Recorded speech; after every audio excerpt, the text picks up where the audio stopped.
April 26. From Judges. Chapter 6. The Israelites did evil in the Lord's sight, so the Lord handed them over to the Midianites for 7 years. The Midianites were so cruel that the Israelites made hiding places for themselves in the mountains, caves, and strongholds. Whenever the Israelites planted their crops, marauders from Midian, Amalek, and the people of the east would attack Israel, camping in the land and destroying crops as far away as Gaza. They left the Israelites with nothing to eat, taking all the sheep, goats, cattle, and donkeys. These enemy hordes, coming with their livestock and tents, were as thick as locusts. They arrived on droves of camels too numerous to count, and they stayed until the land was stripped bare. So Israel was reduced to starvation by the Midianites. Then the Israelites cried out to the Lord for help. When they cried out to the Lord because of Midian, the Lord sent a prophet to the Israelites. He said, "This is what the Lord, the God of Israel, says.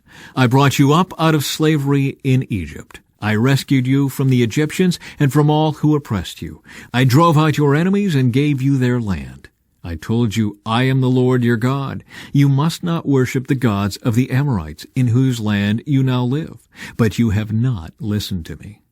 Then the angel of the Lord came and sat beneath the great tree at Ophrah, which belonged to Joash of the clan of Abiezer. Gideon, son of Joash, was threshing wheat at the bottom of a winepress to hide the grain from the Midianites. The angel of the Lord appeared to him and said, "Mighty hero, the Lord is with you." "Sir," Gideon replied, "if the Lord is with us, why has all this happened to us? And where are all the miracles our ancestors told us about? Didn't they say, 'The Lord brought us up out of Egypt'? But now the Lord has abandoned us and handed us over to the Midianites." Then the Lord turned to him and said, "Go with the strength you have, and rescue Israel from the Midianites. I am sending you." "But Lord," Gideon replied, "how can I rescue Israel? My clan is the weakest in the whole tribe of Manasseh, and I am the least in my entire family." The Lord said to him, "I will be with you, and you will destroy the Midianites as if you were fighting against one man." Gideon replied, "If you are truly going to help me, show me a sign to prove that it is really the Lord speaking to me. Don't go away until I come back and bring my offering to you." He answered, "I will stay here until you return." Gideon hurried home. He cooked a young goat, and with a basket of flour he baked some bread without yeast. Then, carrying the meat in a basket and the broth in a pot, he brought them out and presented them to the angel who was under the great tree. The angel of God said to him, "Place the meat and the unleavened bread on this rock, and pour the broth over it." And Gideon did as he was told. Then the angel of the Lord touched the meat and bread with the tip of the staff in his hand, and fire flamed up from the rock and consumed all he had brought. And the angel of the Lord disappeared. When Gideon realized that it was the angel of the Lord, he cried out, "O sovereign Lord, I'm doomed. I have seen the angel of the Lord face to face." "It is all right," the Lord replied. "Do not be afraid. You will not die." And Gideon built an altar to the Lord there and named it Yahweh Shalom, which means the Lord is peace. The altar remains in Ophrah in the land of the clan of Abiezer to this day. That night the Lord said to Gideon, "Take the second bull from your father's herd, the one that is 7 years old. Pull down your father's altar to Baal and cut down the Asherah pole standing beside it. Then build an altar to the Lord your God here on this hilltop sanctuary, laying the stones carefully. Sacrifice the bull as a burnt offering on the altar, using as fuel the wood of the Asherah pole you cut down." So Gideon took 10 of his servants and did as the Lord had commanded. But he did it at night because he was afraid of the other members of his father's household and the people of the town. Early the next morning, as the people of the town began to stir, someone discovered that the altar of Baal had been broken down and that the Asherah pole beside it had been cut down. In their place a new altar had been built, and on it were the remains of the bull that had been sacrificed. The people said to each other, "Who did this?" And after asking around and making a careful search, they learned that it was Gideon, the son of Joash. "Bring out your son," the men of the town demanded of Joash. "He must die for destroying the altar of Baal and for cutting down the Asherah pole." But Joash shouted to the mob that confronted him, "Why are you defending Baal? Will you argue his case? Whoever pleads his case will be put to death by morning. If Baal truly is a god, let him defend himself and destroy the one who broke down his altar." From then on, Gideon was called Jerubbaal, which means, "Let Baal defend himself," because he broke down Baal's altar. Gideon asks for a sign. Soon afterward, the armies of Midian, Amalek, and the people of the east formed an alliance against Israel and crossed the Jordan, camping in the valley of Jezreel. Then the Spirit of the Lord took possession of Gideon. He blew a ram's horn as a call to arms, and the men of the clan of Abiezer came to him. He also sent messengers throughout Manasseh, Asher, Zebulun, and Naphtali, summoning their warriors, and all of them responded.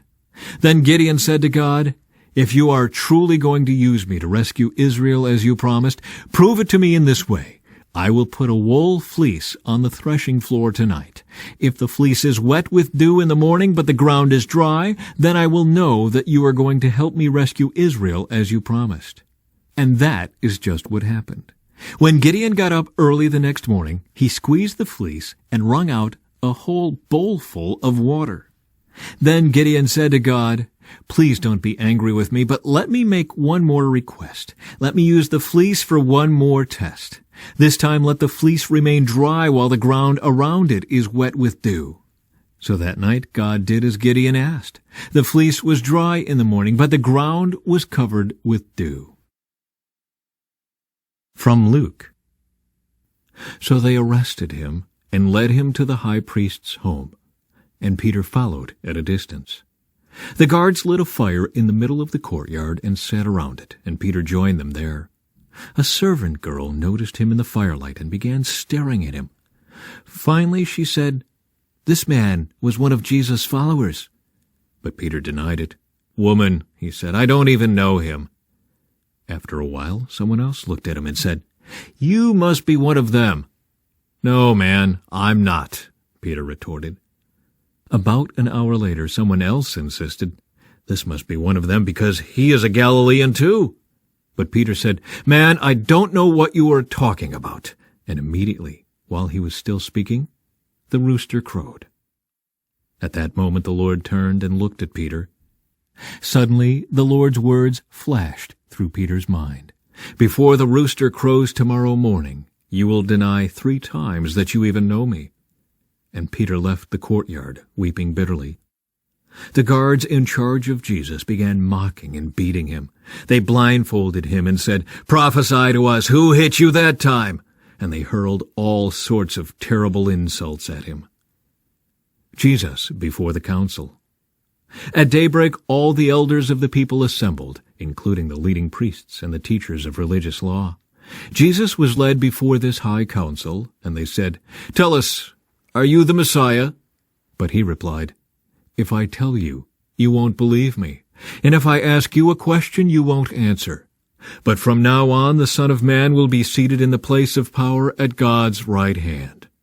They all shouted, "So are you claiming to be the Son of God?"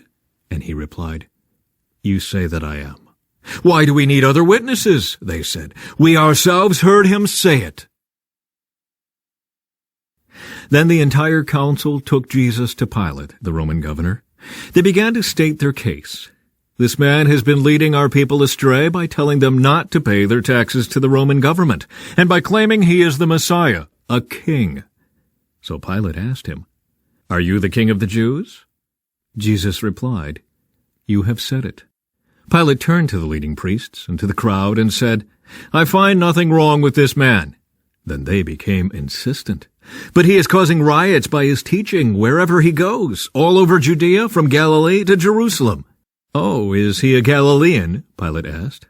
When they said that he was, Pilate sent him to Herod Antipas, because Galilee was under Herod's jurisdiction, and Herod happened to be in Jerusalem at the time.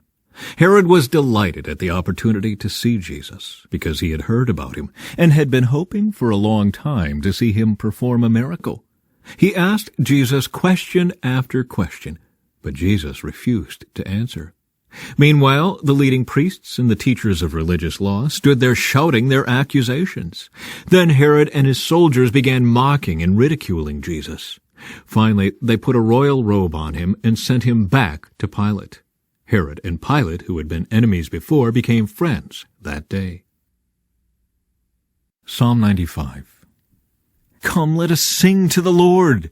Let us shout joyfully to the rock of our salvation. Let us come to him with thanksgiving. Let us sing psalms of praise to him. For the Lord is a great God, a great King above all gods. He holds in his hands the depths of the earth and the mightiest mountains. The sea belongs to him, for he made it. His hands formed the dry land too. Come, let us worship and bow down. Let us kneel before the Lord our Maker, for he is our God. We are the people he watches over, the flock under his care. If only you would listen to his voice today. The Lord says, "Don't harden your hearts as Israel did at Meribah, as they did at Massah in the wilderness. For there your ancestors tested and tried my patience, even though they saw everything I did. For 40 years I was angry with them, and I said, they are a people whose hearts turn away from me. They refuse to do what I tell them. So in my anger I took an oath, they will never enter my place of rest." Sing a new song to the Lord. Let the whole earth sing to the Lord. Sing to the Lord, praise his name. Each day proclaim the good news that he saves. Publish his glorious deeds among the nations. Tell everyone about the amazing things he does. Great is the Lord. He is most worthy of praise. He is to be feared above all gods. The gods of other nations are mere idols, but the Lord made the heavens. Honor and majesty surround him. Strength and beauty fill his sanctuary. O nations of the world, recognize the Lord.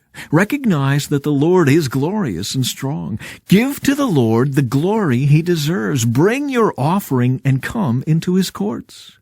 Worship the Lord in all his holy splendor. Let all the earth tremble before him. Tell all the nations, the Lord reigns. The world stands firm and cannot be shaken. He will judge all peoples fairly. Let the heavens be glad, and the earth rejoice. Let the sea and everything in it shout his praise. Let the fields and their crops burst out with joy. Let the trees of the forest rustle with praise before the Lord, for he is coming. He is coming to judge the earth. He will judge the world with justice and the nations with his truth. From Proverbs. An honest witness does not lie. A false witness breathes lies. A mocker seeks wisdom and never finds it, but knowledge comes easily to those with understanding.